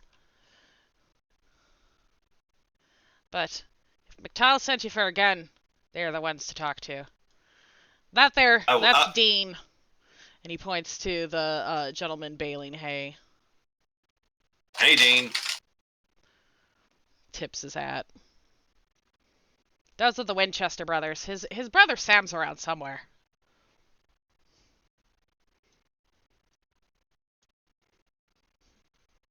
You Probably two getting up to must something. fight the art.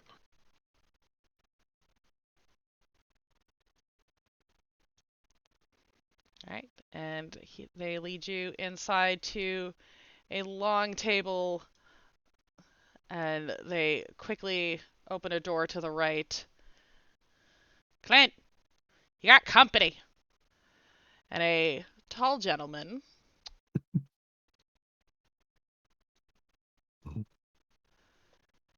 steps out.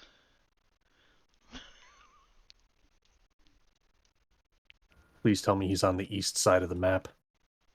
He is, in fact, From on the east eastern side woods. of the map. He would be. That explains the shotgun on his lawn. Followed closely by a younger looking version of himself. Abe Lincoln. Vampire hunter. As the McManus twins introduce you to Clint and Scott Eastwood.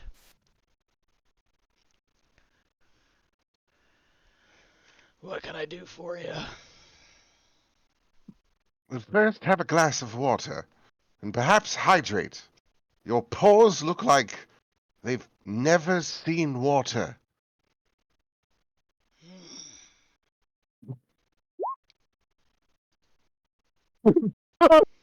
Going to use my shape water spell to try to hydrate this man as best as possible. His skin suddenly looks more refreshed and plump. He looks at you, kind of gives you a bit of a scowl, and just kind of goes, and heads off down the table. You're welcome. Thank you. Once you see a mirror, your life is going to be changed. Good skincare routine is important as you get up in years. All I'm saying. They don't He strike just went me from as the Clint type Eastwood to care. Tommy Lee Jones. Jeez.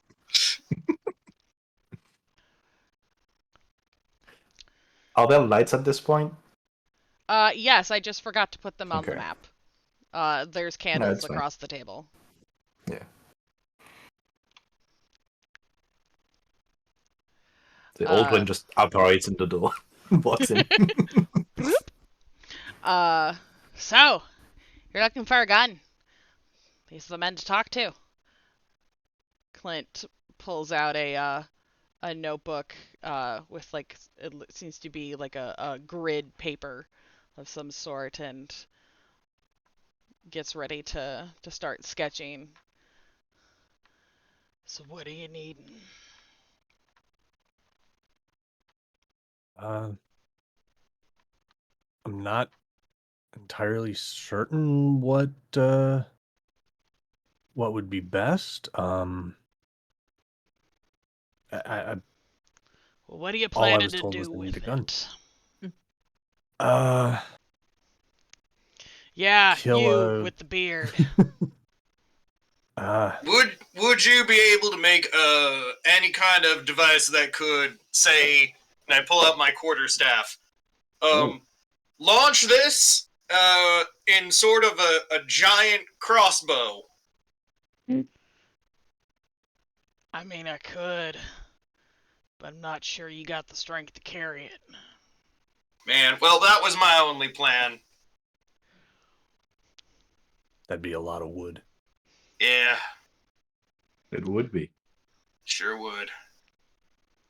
No woodchucker today. No, No that'd be shillelagh launcher for us. no, that'd be kind of a ballista. That's more of a wheeled device. Mm. Oh, Quinn, are you joining us or are you just gonna stay outside? I always forget about Quinn. Of course you do. To be What's fair, Quinn so do say? we. Quinn, Quinn. Quinn came with us. All right, Quinn has arrived. Woo. Hi, Quinn. Let's Blend into the scoot over- background there a little bit. Yeah, I do that sometimes. Scoot over, make room for her. Quinn, the God of Death didn't magically incept the design for a gun into your mind or anything, did they? No? Alright. Well, now I'm actually out of ideas. Dustin, you watch as Clint Mhm. just kind of stares you down for a good moment or two. All right. And then just starts sketching. And eventually, Oh, he stopped moving for so long. I thought he was dead. It might be at least a little bit good to say that we're here to kill vampires, yes? Yeah. Particularly one major bitch vampire.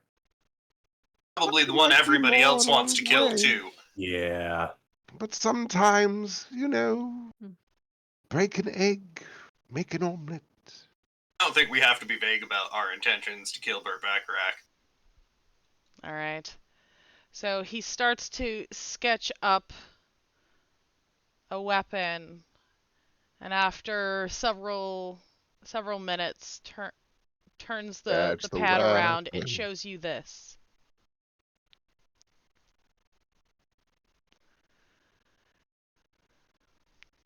I like that design. Is it powerful? Very. Could even change the damage type. Now it'll shoot regular ammunition. See these runes, and he points to runes down the barrel of the weapon. Uh-huh. You can change the damage type. You want a little lightning? You got lightning. You want some cold? You got cold. Got 6 different types here. 6 chambers. 6 Now, runes. is each chamber a different type, or You can can I shoot one of each if change? you want, but it's the same ammunition regardless. You can just change the type of additional weapon or additional damage you do. He looks over at the rest of you. Y'all look like you could use some upgrades.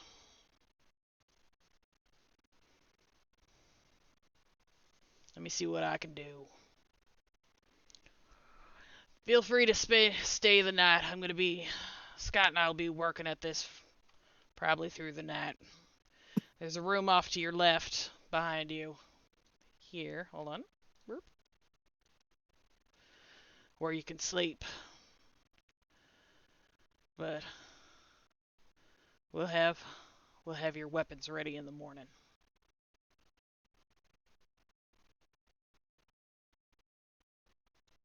Do you guys need, or well, would it help to have extra hands? Or would it just be a hindrance? Well, anyone that takes up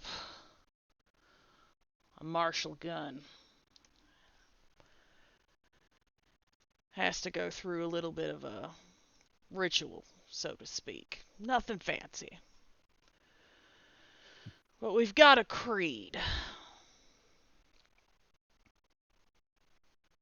We all live by it. We all swear by it.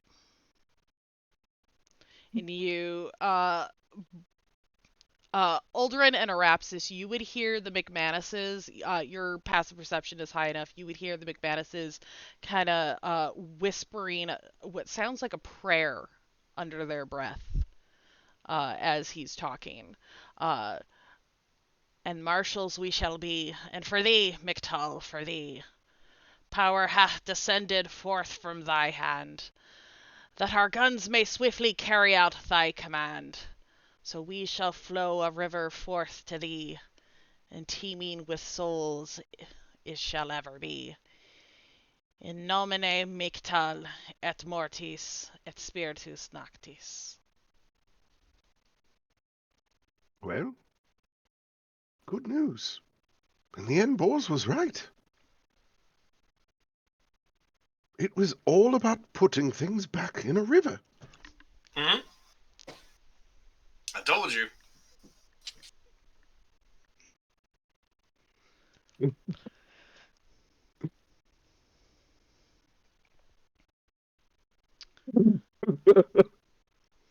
All right. So are you guys turning in for the night, or is anybody gonna stay up and watch Clint and Scott work? Dustin's definitely staying up and watching. Okay. Definitely got to learn as much as he can if he's going to try and use one of these things.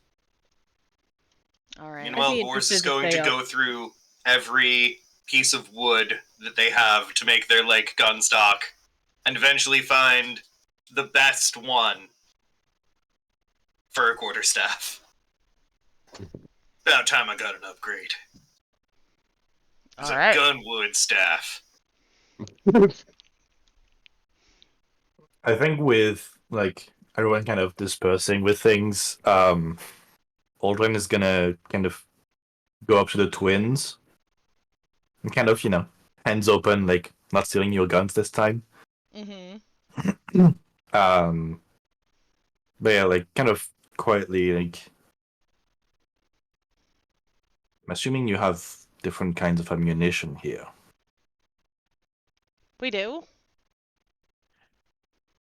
Especially for killing vampires, and they each give you a wink. Naturally. One of them reaches in Any his pocket chance- and flicks a piece of ammunition in your direction, and you hold it up, and it's a bullet. Not that you've seen one, but with a capsule inside of what looks to be like a thick silver liquid.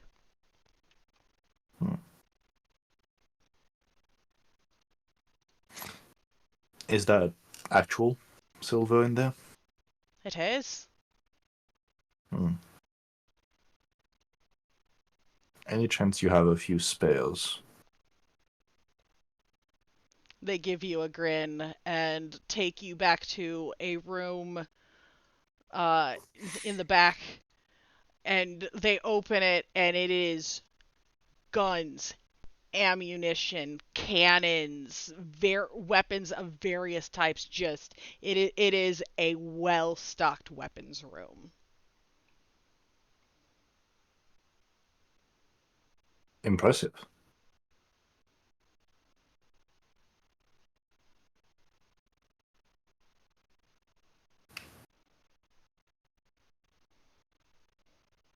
What you looking for? Well, taking out vampires is our main goal, but we're going to be heading to Nohara on the way. And while I'm sure these pack a punch, do you have anything with a bit more stopping power? Still using silver. They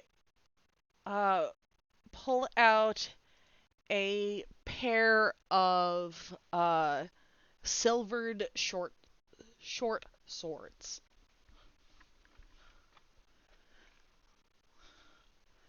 These keep him from healing. That's what the silver does. Mm. But you gotta be careful. Doesn't just work on vampires.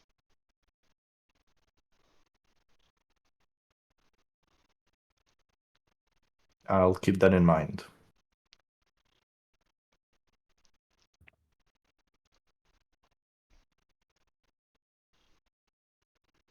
All right, and you see in another case, as the McManus twins put their guns away, and you notice the labels for each of their guns, one labeled Judgment and the other labeled Retribution. And they close and lock the case. These are just for safekeeping. Don't touch. I wouldn't dream of it. Like, as they do that, I just snap my fingers and the lights in the room just go down and I just disappear. Vertigo! Ah, God damn it! It's all your fault. I'll just snap my And they fingers again immediately and the start lights come fighting. back. and you look, and one of them's got their hands around the other one's neck.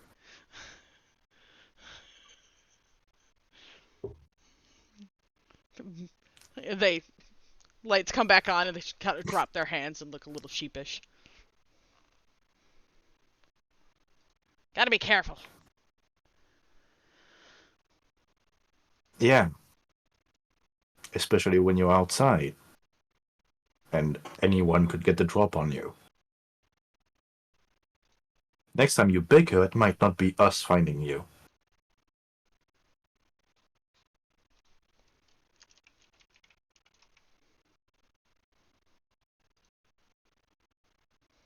I'm really surprised these guys are surviving through a vampire-infested wasteland. Really Right. shocking. There is such a thing as dumb luck. I know.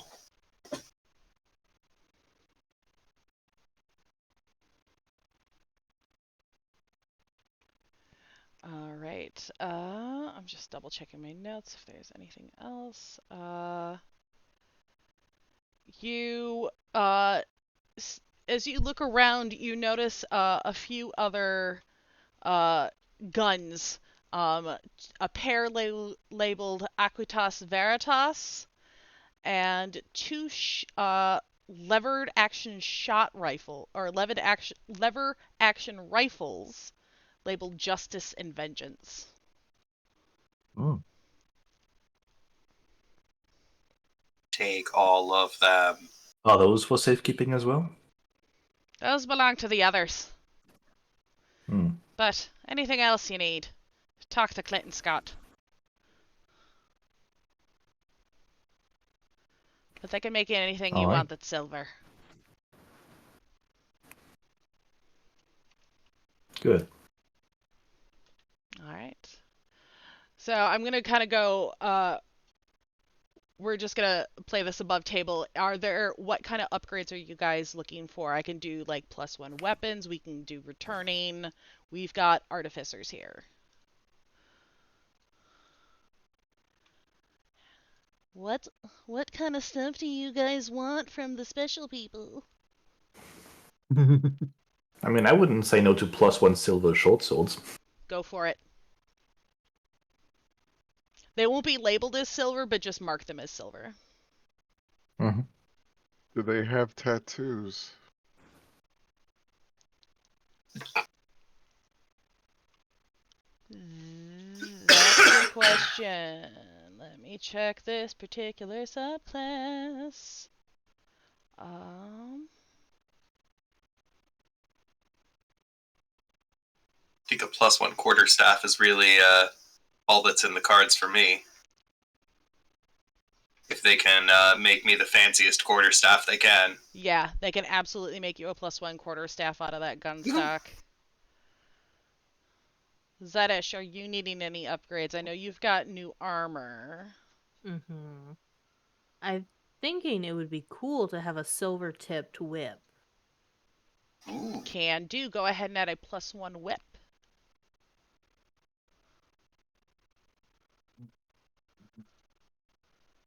And Dustin, in the morning, while spending the night, A, take a level of exhaustion because you stayed up all night. Mm-hmm. B, add an arcane revolver to your inventory. It'll be in homebrew. I put in Can my they notes. silver a weapon?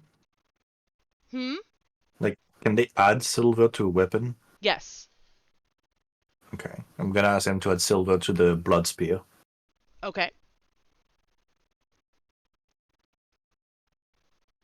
That's all. All right.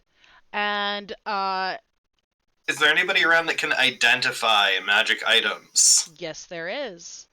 Okay, can I finally get my leather armor from like the third adventure that's been in my backpack identified? Yes, the mariner's armor. The mariner's armor. I remember that one. You gain a swim speed. Have a nice day. Hooray! Oh, I can speak to axolotls.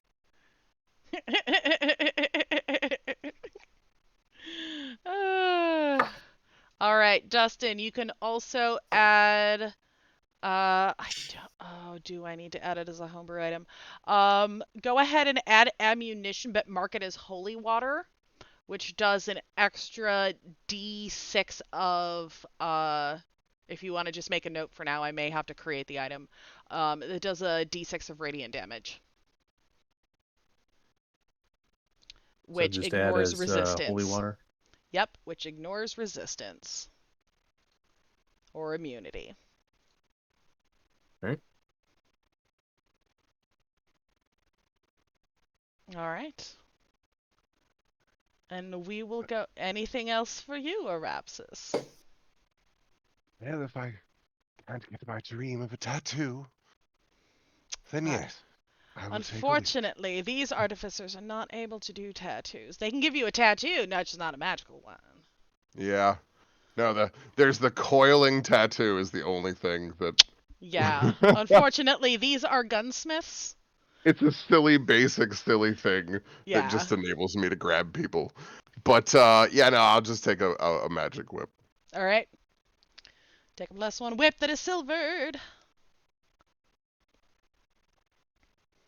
Alright, and we will go ahead and pick up there next time with you guys at leaving the Marshals. So we have I just one had an idea. Actually, sorry, we have one last thing to do with Dustin. Dustin needs to take the Creed of the Marshal. Yes.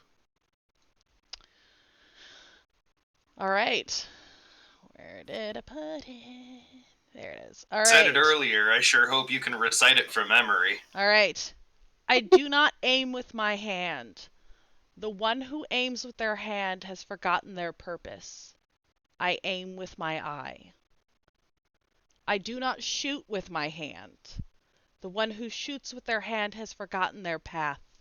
I shoot with my mind. I do not kill with my gun. The one who kills with their gun has forsaken their truth. I kill with my heart.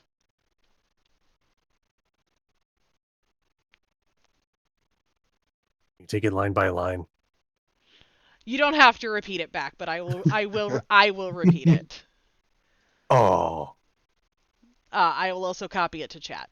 I do not aim with my hand. The one who aims with their hand has forgotten their purpose. I aim with my eye. I do not shoot with my hand. The one who shoots with their hand has forgotten their path. I shoot with my mind. I do not kill with my gun. The one who kills with their gun has forsaken their truth. I kill with my heart.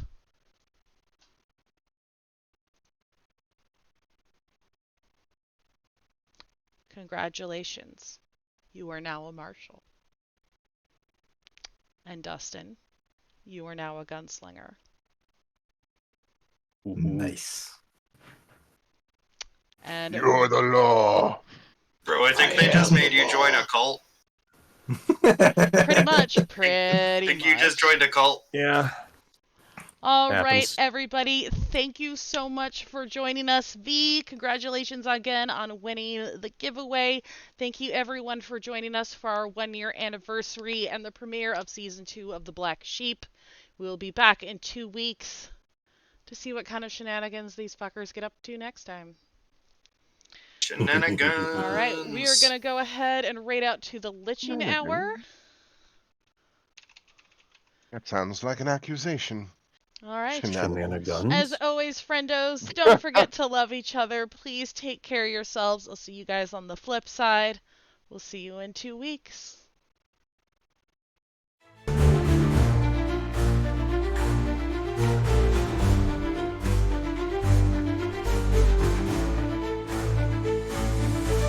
Arapsis is the wanderer with secrets deep inside. A tiefling born of fire where infernal shadows hide. From Infernia to the Feywild, a prophecy takes hold.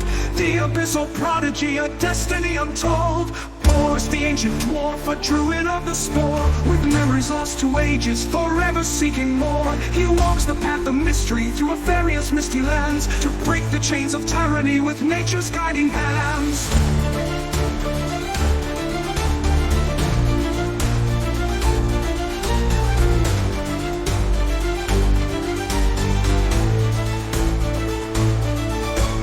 Dustin the fighter with a heart of burning steel, marked by Mictal's hand, a destiny revealed. He wields the guns of vengeance with death's embrace so near, a warrior of the shadows, a bringer of grim fear.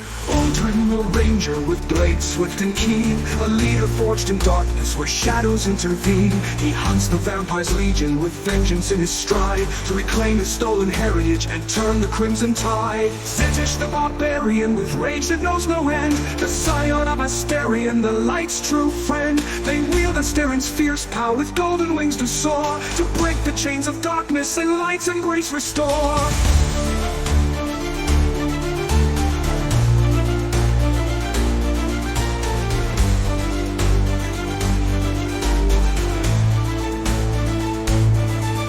The black sheep they gather, their fates entwined as one. Against the vampire's darkness, their epic quest begun. With courage, strength, and magic, they fight for Efferia's right, to banish endless twilight and reclaim the stolen light.